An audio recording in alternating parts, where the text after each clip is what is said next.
and practical and sports, Yeah. to be a rounded individual. And again, it's a great aspiration for everybody to have those Greek ideals, but it's not. Well, this is where we're getting into what would be nice for everybody, what would be good if we could. But you know, it's from a practical standpoint, it's just not possible.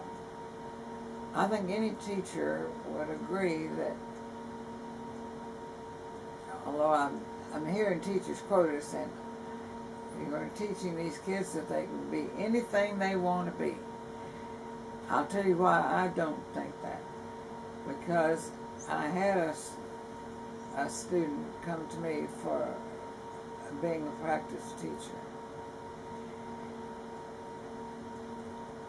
He didn't know German very well. I could not, he demonstrated that he couldn't grade the papers for me. He didn't know what was correct. So how could he teach it? And see, he wasn't smart enough to know that he didn't know. And what I say is, we need to know what we can do and really do well. But there's nothing sadder than that somebody thinks they know something and they don't know it.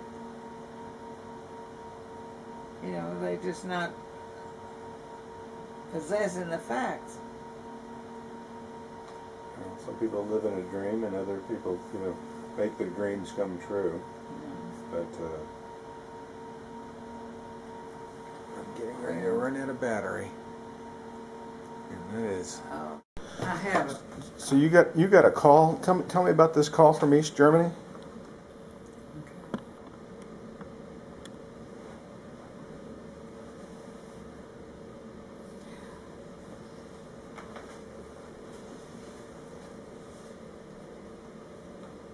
I spent this morning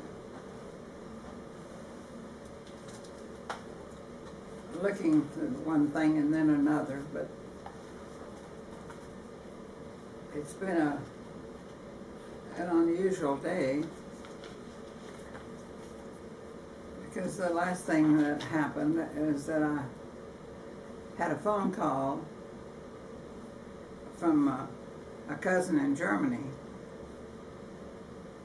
This is a person I've gone really close to, and I have a picture in the other room. So she's a lovely lady. She lives alone like I do, and she has 2 children, and her mother's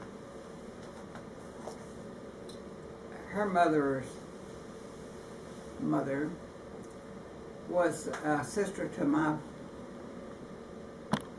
father's mother.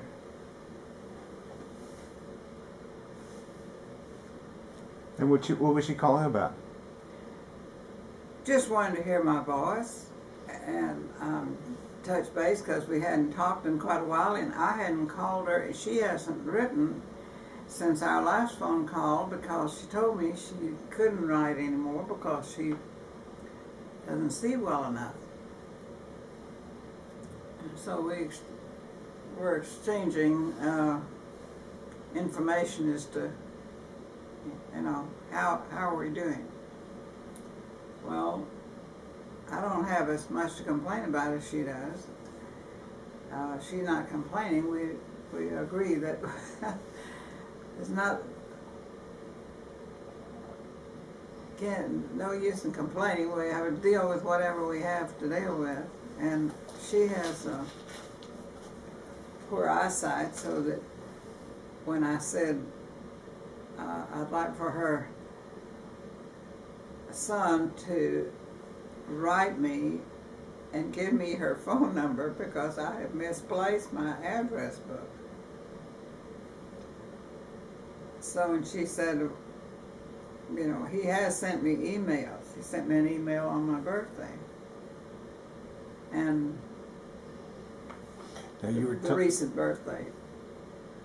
You were saying something about being in the cathedral where Bach played what?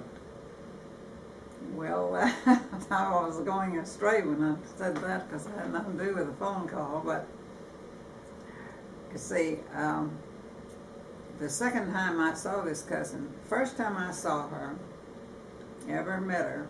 And her name? Her name is Lotte, and her second husband's name was Trinkman, which happens to be, her second husband's name is Günzer. Her first husband's name is Trinkman. So her son is Jürgen Trinkman. And Trinkman was the name of my beloved German teacher I had for 4 years. But anyway, Lotte has a woman who comes in every morning and has breakfast, helps her get herself dressed or bathe, whatever they're going to need to do. Goes and gets anything that she might need and has breakfast with her. And so this her son has arranged for her. And I know she's very close to her son, you know, and she's close to her daughter too, but unfortunately her daughter has been deserted by her husband now, so he's found another one that he works with. So, anyway, he was in a situation where he was only home weekends. And where in Germany was she calling from? She's calling from Hoyerswerda. Hoyerswerda. That is on the train trip from Berlin down to Bautzen. That's where when I went to Germany in 1982, it was 100 years since my grandmother came with 3 brothers to Texas. One was already here. His name was John Swar, and I know exactly where he and his wife are buried, in the Oakwood Cemetery. He didn't have any children, but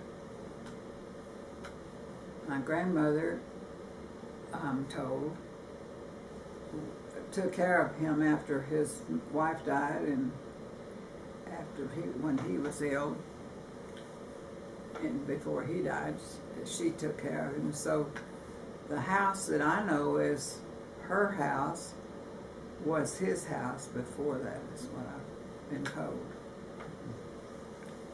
Which was on University Avenue. Since she died, it's been removed. And that's a parking lot. But to get back to Lotte, I knew other people, women mostly, because of mother visiting her cousins in Austin, of her mother's sisters. Her mother had 5 sisters,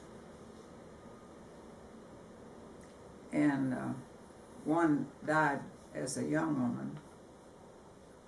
But the 5, I knew these people, and I knew their children.